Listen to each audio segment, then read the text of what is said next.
Boss Kevin. Hola guys, okay. Pulut hitam. Macam mana sedapnya pulut hitam? Macam tu lah. Dah sampai guys, ready stock. Okay, ini bagus apa van 7 van Angin masuk 7 tempat. 1, 2, 3, 4, 5 guys tepi ni guys. 6. Okay, dan 7. Alright. Double wiser, span yang sangat-sangat sedap. Alright, sangat-sangat sedap. Untuk buktikan sedap tu anda kena datang pakai tengok macam mana dia punya span. Alright.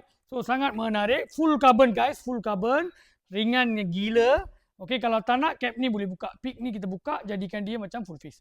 Alright. Okay bang, hitam sangat lah. Bini saya tak suka lah hitam ni. Malam tak nampak. Okay, pap. Putih, biru pun cantik. Very nice guys. S hingga 3XL guys. S hingga 3XL. Okay, stok baru sampai. Jangan tunggu. Alright. Bang, putih sangat lah. Nanti susah nak jaga. Alright, no problem. Color terbaru di Malaysia adalah yang ni. Sangat menarik juga. Alright, kepada orang yang nak nampak macam karbon tapi tak nak nampak macam karbon, inilah jawabnya. Alright, sangat menarik guys. Dari video saya tak tahu, kalau anda tengok direct memang anda akan puas hati. Alright, apa permintaan saya ialah bukannya beli.